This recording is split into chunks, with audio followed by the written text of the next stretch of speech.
नमस्कार दोस्तों, एक बार फिर से आपका बहुत बहुत स्वागत करता हूं अपने YouTube चैनल रियलिस्टिक ज्ञान में। आज ये पहली बार है कि जब मैं कभी मेंटी के साथ में लाइव वीडियो कर रहा हूं। हमारे एग्जिस्टिंग प्रोग्राम की मेंटी है, एमएससी केमिस्ट्री मेंटरशिप प्रोग्राम की, और बहुत रिसेंटली ज्वाइन करी है शिवानी मिश्रा।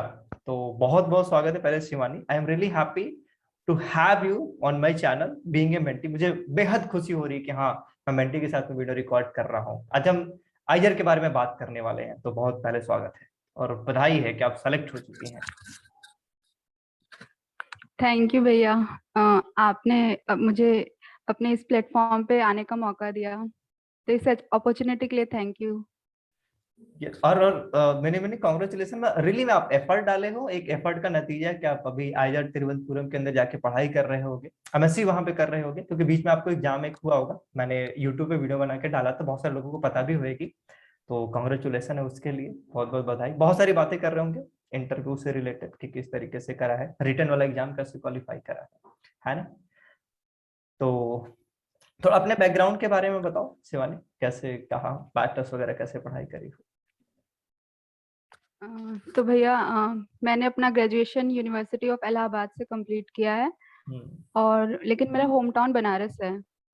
और तो इसी साल ग्रेजुएशन कंप्लीट किया एंड देन फिर आइसर। और देखो, मैं खुद भी बनारस से बिलोंग करता हूँ, एंड इवन शिवानी खुद भी बनारस से बिलोंग कर रही है।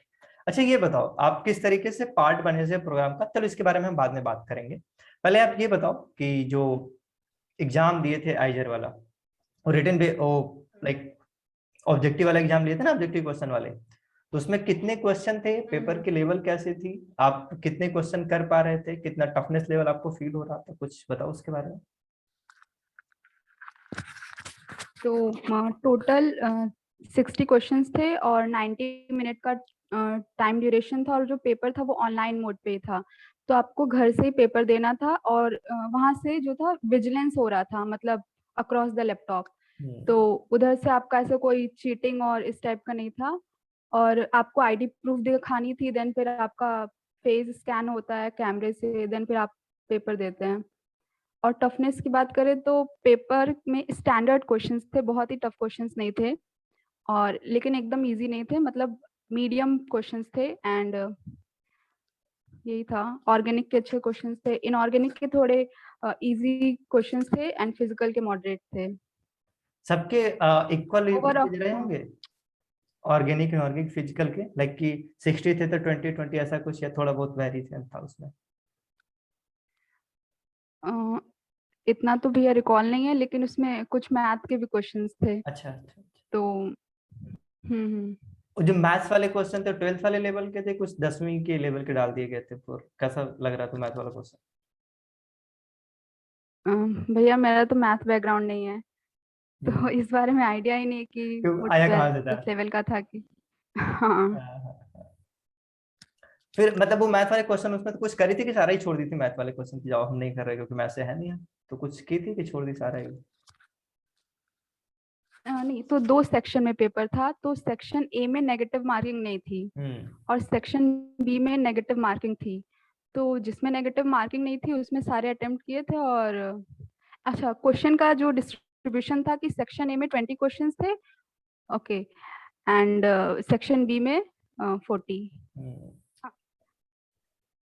सेक्शन बी वो आपके सब्जेक्ट वाला था ना। 20-40 था या 10-50, ये डिस्ट्रीब्यूशन था। अच्छा, इन दोनों में से कोई एक डिस्ट्रीब्यूशन था क्वेश्चंस का। Okay okay okay. और जो ये अलग अलग सेक्शन में थी, पहले वाले सेक्शन में क्या चीज थी, सेकेंड वाले सेक्शन में क्या चीज थी। केमिस्ट्री था, लेकिन नेगेटिव मार्किंग एक में नहीं अच्छा थी अच्छा, और एक में नेगेटिव मार्किंग थी। हाँ। Okay okay. मैं सोच रहा था कि कहीं ऐसा नहीं कि पहले सेक्शन में सारे मैथ डाल दिए थे, सेकंड वाले सेक्शन में सारे केमिस्ट्री डाल दिए थे, ऐसा कुछ। ऐसा नहीं था, नेगेटिव मार्किंग थी और नहीं थी, है ना। मैथ के सिर्फ ज्यादा क्वेश्चंस नहीं थे, एक दो क्वेश्चन थे। अच्छा अच्छा अच्छा। तो अभी ये वाली चीज बताओ, जैसे आप रिटन एग्जाम क्वालिफाई कर ले जाते हैं उनका, ऑब्जेक्टिव वाला जो पेपर हुआ था, अब जैसे ऑनलाइन मोड के अंदर ही दे दिए, तो उसका जो रिजल्ट के अंदर जब वो रिजल्ट निकाले थे तो कुछ बच्चों को शॉर्टलिस्ट किए इंटरव्यू के लिए, उसमें जो ऑर्डर दिए थे ये मार्क्स के बेसिस पे थे, या फिर आप सेलेक्ट हो गए तो हाँ आपको वहां पे डाल दिए, कुछ ऐसा था।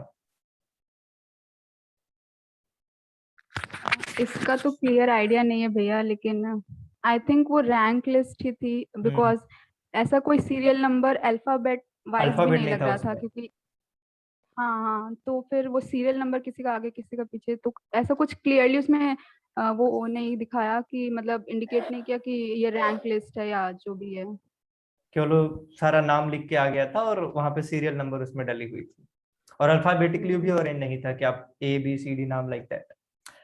अब हम इसके ना हम्म सेकेंड वाले पार्ट पे मूव करते हैं। उसके पहले मैं थोड़ी सी बात करता हूँ इस प्रोग्राम को कैसे ज्वाइन करी थी, इस मेंटरशिप प्रोग्राम को।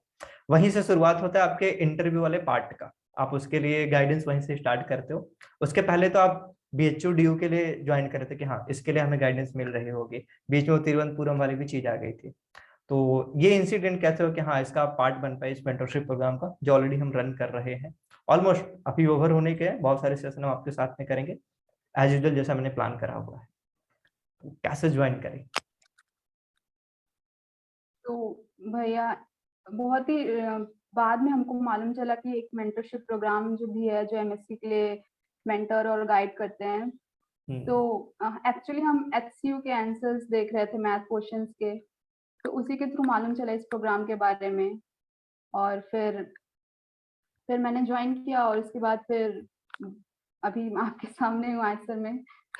तो यस यस यस यस। अच्छा ये बताओ हम्म। कि जो प्रोग्राम में आप एनरोल किए, आप अभी आप अपीयर हो रहे होगे, मतलब अपीयर हुए ज्वाइन करने के बाद, अपीयर हुए थोड़े समय बाद के अपने इंटरव्यू के लिए, उसमें हम किस तरीके से हेल्प कर पाए? बाकी सारा एक्सपीरियंस तो आप शेयर करोगे करोगे कि कैसा क्या क्वेश्चन आया हुआ था, उसमें हम कैसे हेल्प कर पाए वो वाली चीज शेयर करो, सो दैट कि पता चले कि हम किस लेवल पे ऑपरेट कर रहे हैं। और ये बिल्कुल बायस्ड होकर मत बोलना कि अक्षय भैया सामने बैठे हैं तो मैं बोल दे रही हूँ।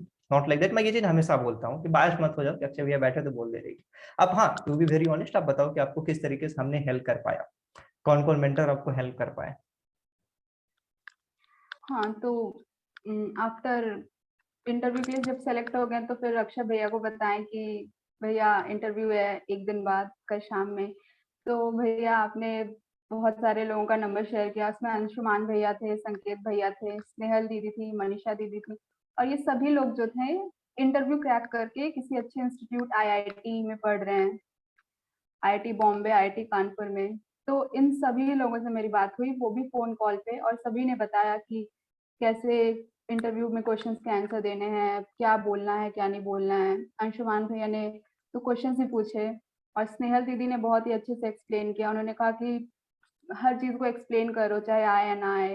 मैं हम्म। आए या ना आए नहीं, मतलब एक गिव अप नहीं करना है, गिव अप एटीट्यूड नहीं होना था उन लोगों के सामने।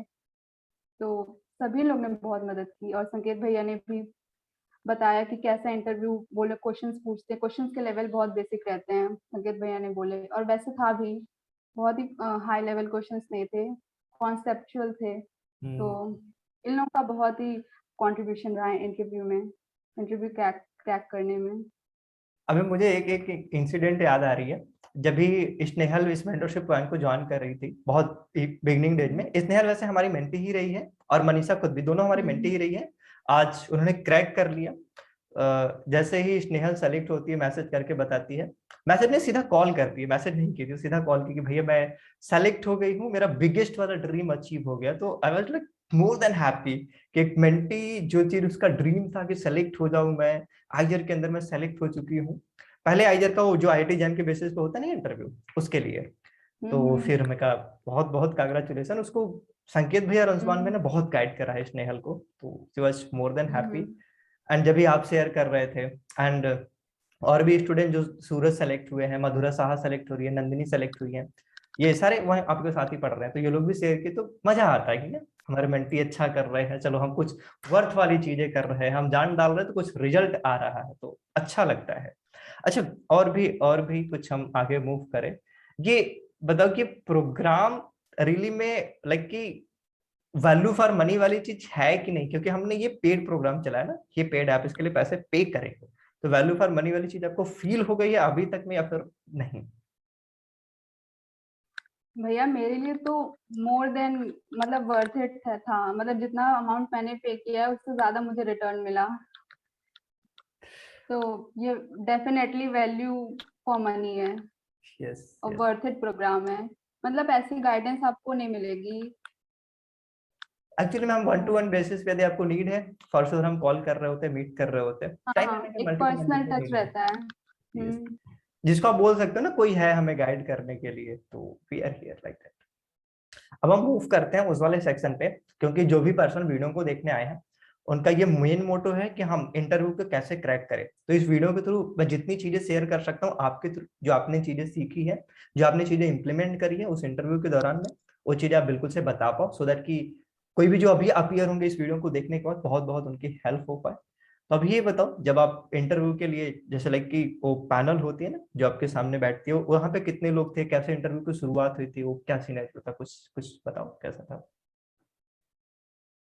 हाँ, तो फिर हमें एक लिंक आई, उससे पहले कॉल आई थी कि आपको लिंक आएगी और जो भी प्रोसेस है ज्वाइन करने का। देन आफ्टर ज्वाइनिंग वहाँ पे एक हॉल टाइप का था, बहुत सारे लोग थे, चेयर्स थी, मतलब वैसे एक क्लोज टेबल चेयर वाला नहीं था, मतलब इट्स पेंडेमिक टाइम, तो पूरा वो लोग सोशल डिस्टेंसिंग के साथ बैठ रहे थे। तो वहाँ पे कोई कोऑर्डिनेट कर रहा था कि आपसे ये क्वेश्चन पूछेंगे।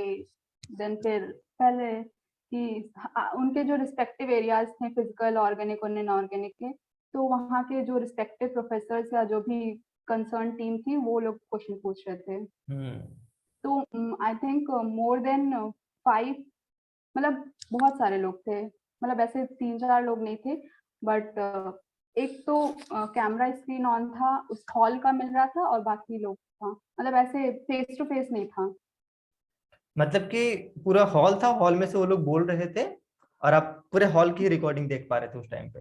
जी जी, एक पूरा एक ओवरव्यू मिल रहा था कि वो लोग हॉल में बैठे हैं और जो पीछे प्रोसेस चल रहा है। हम्म। बट वॉइस क्लियर थी, मतलब ऐसा कुछ ब्लर नहीं था वॉइस में। अच्छा ये आई बताओ, थिंक वो लोग इंडिविजुअल। जैसे कि 5-6 लोग, 5 लोग से ज्यादा बैठे, तो ऐसा नहीं लगा कि यार इतने सारे लोग बैठे हैं, पता नहीं क्या क्या ही पूछ लेंगे, ऐसा ऐसा कुछ एक बार को नहीं है माइंड में? भैया मुझे तो उस टाइम समझ ही नहीं रहा था कि पूछ कौन रहा है, क्योंकि इतने सारे लोग थे। तो मैं तो क्वेश्चन पे ही फोकस कर रही थी, क्योंकि अगर वहां पे ढूंढने लगी कौन पूछ रहा है हमसे क्वेश्चन, बिकॉज वो तो नहीं हो नहीं था, पाएगा। बिकॉज ज्यादा। हाँ हाँ। अच्छा ये बताओ, क्या जी। लगता है कि वो लोग क्वेश्चन किस लेवल से पूछ रहे थे, और कुछ क्वेश्चन जो आपको याद हो कि हाँ ये क्वेश्चन मेरे से पूछा गया था, और किस वाले पार्ट को ज्यादा फोकस किए थे? किसी एक पार्ट से आप बिगनिंग करके बताओ, चाहे ऑर्गेनिक इनऑर्गेनिक फिजिकल। हम्म, तो पहले आफ्टर ज्वाइनिंग तो सबसे पहले उन्होंने पूछा कि आपके फेवरेट सब्जेक्ट्स क्या हैं केमिस्ट्री में, या आप किसकी incline toward which part of chemistry. Then फिर मैंने बोला ऑर्गेनिक, तो ऑर्गेनिक से उन्होंने स्टार्ट किया। तो फिर ऑर्गेनिक से उन्होंने कुछ क्वेश्चंस पूछे कि एक क्वेश्चन था ऑर्गेनिक का जो मुझे याद है कि साइक्लोहेक्सीन में अगर ऑस्मियम टेट्राऑक्साइड और ब्रोमीन रिएक्ट कराएंगे तो प्रोडक्ट क्या होगा और उसकी स्टीरियो बताइए। हम्म। तो ये क्वेश्चन था। देन उन्होंने ओपन एयर ऑक्सीडेशन पूछा। देन फिर एमपीवी रिडक्शन और ये इस टाइप के क्वेश्चन थे। और तो ये सब जो क्वेश्चन थे और ये रिडक्शन नेम रिएक्शन जो थे उन लोगों के सिलेबस में भी ये मेंशन थे, तो हम्म। कुछ आउट ऑफ सिलेबस नहीं था। तो आफ्टर दैट फिर उन्होंने ऑर्गेनिक के बाद इनऑर्गेनिक पे मूव किया। फिर इनऑर्गेनिक से बहुत ही बेसिक क्वेश्चन थे कि ग्रुप 15 का बॉन्ड एंगल और बेसिसिटी ऑर्डर बताइए। और फिर तो कुछ कुछ फैक्टर्स वो लोग सुनना चाहते हैं, लेकिन अगर कहीं स्टक भी हो जाते हैं तो वो लोग हिंट देते हैं और हेल्प के लिए पूछते भी हैं। तो हम्म। बहुत ही फ्रेंडली पैनल था, ऐसा नहीं था कि वो लोग हरी में थे कि जल्दी जल्दी कीजिए, ऐसा कुछ नहीं था। वो लोग आपसे सामने से पूछते अगर आप स्टक होते हैं कि कोई हेल्प चाहिए या फिर क्या है, आप क्या मिस कर रहे हैं, ये सब। देन वो लोग फिजिकल पे गए, फिर वहां से हाइड्रोजन स्पेक्ट्रम से क्वेश्चन उन्होंने पूछे थे। हम्म। हम्म। कुछ कुछ अच्छा, एक और भी चीज, जैसा कि अभी बता रहे हैं ना कि सिलेबस जो था उनके सिलेबस में जो था वो उसी सिलेबस की बात करो ना जो एंट्रेंस में उनके आया था, जो एग्जाम दिए थे, एग्जाम के लिए जो सिलेबस डिफाइन किए थे, उसी सिलेबस के क्वेश्चन हम्म। पूछ रहे थे, वहीं से पार्ट पूछ रहे थे। अच्छा ये बताओ, क्या सारे ही क्वेश्चन के आंसर कर पाई थी, मतलब जो भी उन्होंने पूछे थे? नहीं भैया, सारे क्वेश्चंस के आंसर तो नहीं कर पाई थी मैं। फिजिकल केमिस्ट्री के आंसर्स नहीं कर पाई, ऑर्गेनिक के तो मैंने कर लिए थे। और इनऑर्गेनिक पे भी मैं थोड़ा सा स्टक हो गई थी, तो लेकिन एट लास्ट हो गया। अच्छा, अब मान लो कि ये बता रही ऑर्गेनिक के कर पाए थे, फिजिकल को उतने नहीं हो पाए थे, कुछ इनऑर्गेनिक पे और स्टक हो रही थी, तो लोग क्या लगता है कि आपको सेलेक्ट क्यों किए होंगे? अभी अभी मुझे एक पॉइंट पता नहीं क्यों फील आ रही है, आपको क्या लगता है फिर सेलेक्ट क्यों? क्योंकि आप तो बहुत सारे मिस्टेक भी कर लिए हो, और फिर क्या चीज जो आपके अंदर देख लिए कैसा कि हाँ शिवानी ये वाली चीज में बेटर है, हम इसके लिए चूज करते हैं? क्या आपको क्या फील होता है कि ये वाली चीज रही होगी उनके लिए फैक्टर, डिसाइडिंग फैक्टर? भैया हमको लगता है कि मैंने शुरुआत में ऑर्गेनिक के जो आंसर्स कर दिए, may be it is one of the factor. और नेक्स्ट ये था कि अ, वो लोग फिजिकल के जो पूछ रहे थे, तो मैं वहाँ पे ट्राई कर रही थी कि वो लोग पूछे कि हाइड्रोजन स्पेक्ट्रम जो है वो हाइड्रोजन और ड्यूटेरियम दोनों के लिए सेम होगा या डिफरेंट। और तो मैंने जो भी कॉन्सेप्ट लगाया, फिर रेडबर्ग कांस्टेंट के बारे में पूछे, तो मैं वहाँ पे थोड़ा सा पेन पेपर चला रही थी। आई थिंक ये ये दो फैक्टर हो सकते हैं। देखो, मुझे मुझे खुद भी लगता है कि ये दो फैक्टर फॉर श्योर रहे होंगे, क्योंकि आपने अपनी एक एरिया ऑफ एक्सपर्टीज बताई कि मेरी ऑर्गेनिक के अंदर थोड़ी सी हम्म स्ट्रांग कमांड है, तो एटलीस्ट आपको ऑर्गेनिक तो आनी चाहिए। और दूसरा कि हम्म। लाइक कि जो आइजर है वो आइजर जानी जाती है रिसर्च के लिए ना, कि रिसर्च बहुत अच्छा हम्म करा जाएगा, इसके लिए वो जानी जाती है। तो मतलब कि आपको हम्म थोड़ा सा रिसर्च वाला पर्सन बनना पड़ेगा। उसका पर्सन आप कैसे बनेंगे? हम्म रिसर्च थोड़ा सा लाइक कि पेशेंस वाला गेम है ना, आपको पेशेंस बहुत होना चाहिए, क्योंकि एक एक प्रोजेक्ट पे बहुत लंबे समय हम्म। तक काम होता रहता है। और आपके अंदर पेशेंस नाम की चीज नहीं है, तुरंत गिव अप एटीट्यूड, अरे हमसे नहीं हो रहा, हम नहीं कर रहे, हमें नहीं आ रहा, फिर कहेंगे यार ये बच्चा तो हमें नहीं चाहिए फिर वो कह देंगे हम नहीं ले रहे, हमें नहीं चाहिए। तो लाइक दैट आप गिव अप नहीं कर रहे थे, आप ट्राई कर रहे थे, वो हिंट दे रहे थे। और एक और भी चीज जो मुझे फील हो रही है कि बहुत सारे लोग जो सोचते हैं कि बहुत बहुत स्ट्रिक्ट हो जाते हैं, वाइजर के लोग हैं, एससी बंगलुरु के लोग हैं। अभी तक मैंने जितने का भी इंटरव्यू करा होगा, चाहे आपके अंशुमान भैया, संकेत भैया से बात करो, लोग आइजर के भी सिलेक्टेड हैं और टीएफआर में भी सिलेक्टेड है, अब मनीषा वगैरह भी सिलेक्टेड है, तो उनको भी एक एक्सपीरियंस मिल चुके थे। वो लोग भी ये वाली चीज सेम चीज शेयर कर रहे होते कि बहुत फ्रेंडली होते हैं। देखो, जो ये नहीं चाहते कि बच्चे को जो चीज आती है वो डिलीवर ना कर पाए, डिलीवर कर पाए, भाई उनका ये मोटो होता है। कुछ हाँ हाँ। कुछ पार्ट में टफ वाले क्वेश्चन पूछे गए थे, चाहे ऑर्गेनिक इनऑर्गेनिक फिजिकल के अंदर, लग रहा था कि इसमें थोड़े टफ क्वेश्चन, थोड़े डीप के अंदर चले गए हैं, कुछ टफ चीजें पूछ रही, ऐसा कुछ? भैया क्वेश्चंस तो बेसिक ही थे, लेकिन मुझे ही जैसे रेडबर्ग कांस्टेंट का फॉर्मूला पूछ लिया था, तो मुझे याद नहीं था। और फिर पूछे कि मास पर डिपेंड करता है कि नहीं, मतलब हाइड्रोजन और ड्यूटेरियम के लिए रेडबर्ग कांस्टेंट सेम होगा या नहीं। हम्म। तो क्वेश्चंस बेसिक ही थे, ऐसे कोई टफ क्वेश्चंस नहीं थे। इनऑर्गेनिक के भी इजी क्वेश्चन थे। बस वो बिल्कुल। पैनिक वाली सिचुएशन हो जाती है, तो स्टूडेंट जो था वो स्टक हो जाता है हम्म। कि आंसर नहीं आ रहा है या फिर मैं बता नहीं पा रही, इस टाइप का। अच्छा, अभी अभी तो बहुत सारे लोग जो हमें यूट्यूब के ऊपर देख रहे होंगे, फॉर श्योर यूट्यूब पे देखेंगे, कुछ उनको बताना चाहोगे कि ये वाली चीजें आप करोगे तो मच बेटर रहेगा आपके लिए? कुछ जो आपने फील करा उसको समराइज करके एक्सपीरियंस के फॉर्मेट में आप देना चाहो तो जरूर बताओ कि ये वाली चीजें मैं देना चाहूंगा। आइसर के लिए मतलब हाँ, इंटरव्यूज के स्पेसिफिकली लिए, है। किसी आइजर के, हाँ आप आइजर के हो तो वहां के इंटरव्यू के लिए चीजें बताओ। इंटरव्यू के लिए सबसे पहले तो काम रहना बहुत जरूरी है, क्योंकि कई बार ऐसा होता है हम लोग पैनिक होके कई बेसिक क्वेश्चंस ही नहीं आंसर कर पाते हैं। हम्म। तो अगर आप थोड़े काम रहेंगे तो फिर आंसर हो निकलते हैं। और उसके बाद कॉन्सेप्ट है तो फिर तो भी आंसर हो जाते हैं।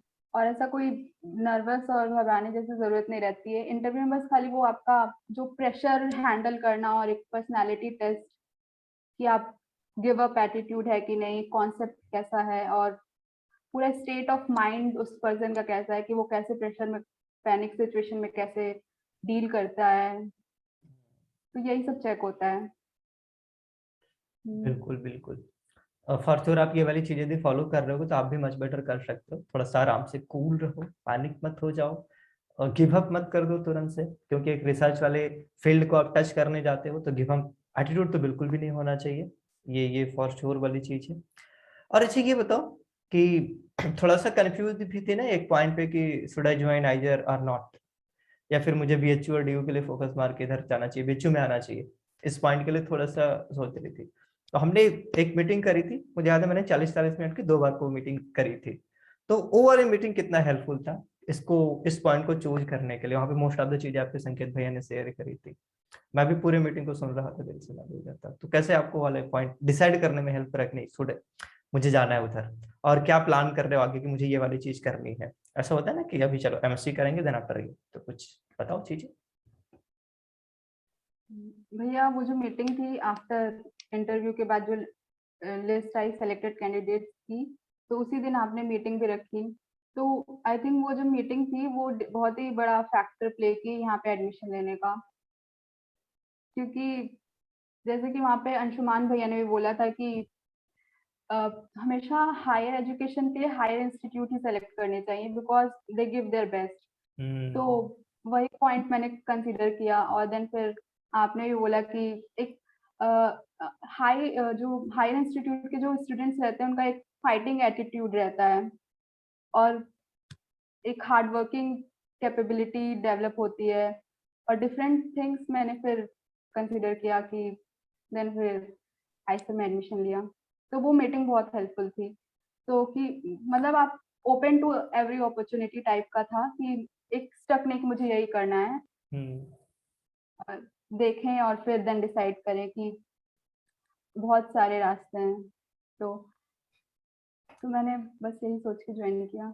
अच्छा अच्छा, एक चीज ये बताओ, कुछ आगे का क्या प्लान कर रहे हो कि मुझे अब ये वाली चीज करनी है लाइफ के अंदर, ये फोड़ना है, ये कुछ ऐसा फ्यूचर प्लान टाइप का चीज?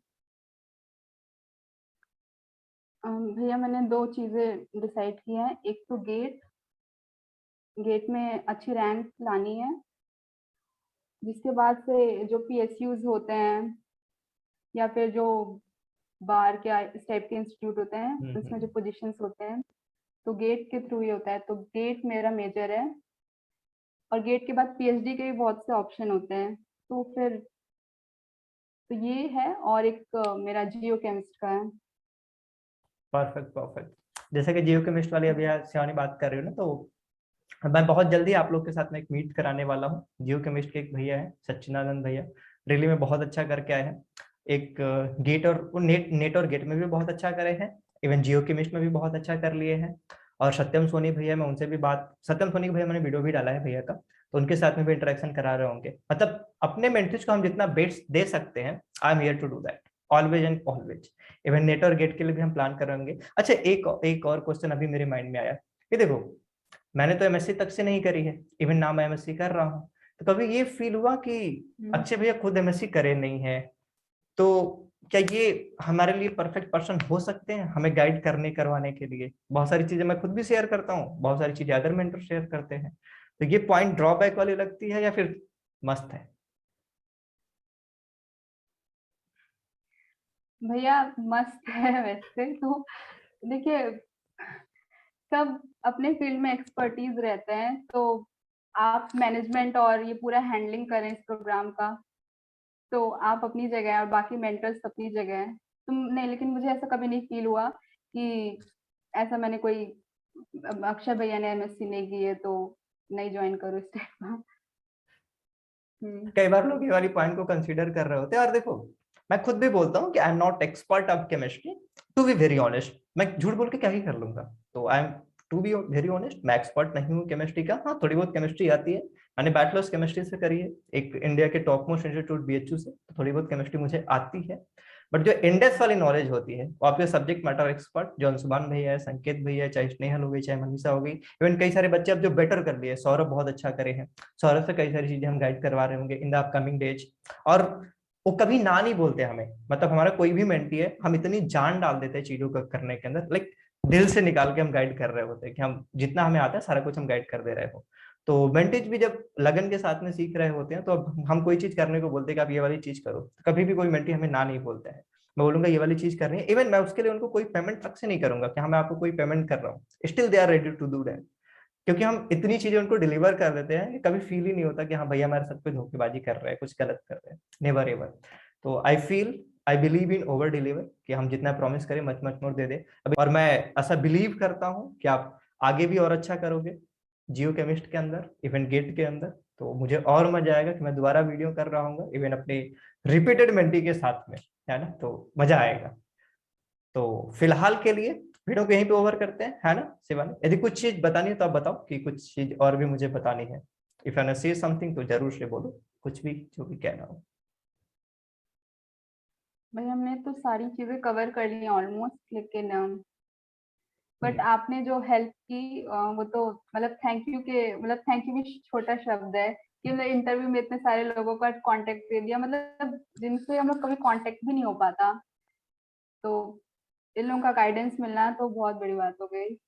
चलो बस। चलो, हम्म। ऑल द वेरी बेस्ट आगे के लिए, फोड़ते रहो, मचाते रहो। ऐसे ऐसे ऐसे ही हम वीडियो और रिकॉर्ड करेंगे और मजा आने वाला है। हम सक्सेस का पेड़ लगाएंगे, बहुत सारा सक्सेस स्टोरी क्रिएट करेंगे, एक बार नहीं, दो बार नहीं, मल्टीपल टाइम्स करेंगे। तो बहुत मजा आने वाला है। इस वीडियो में इतना ही, मिलेंगे किसी और वीडियो में। Till then bye bye. Exam फोड़ के आना।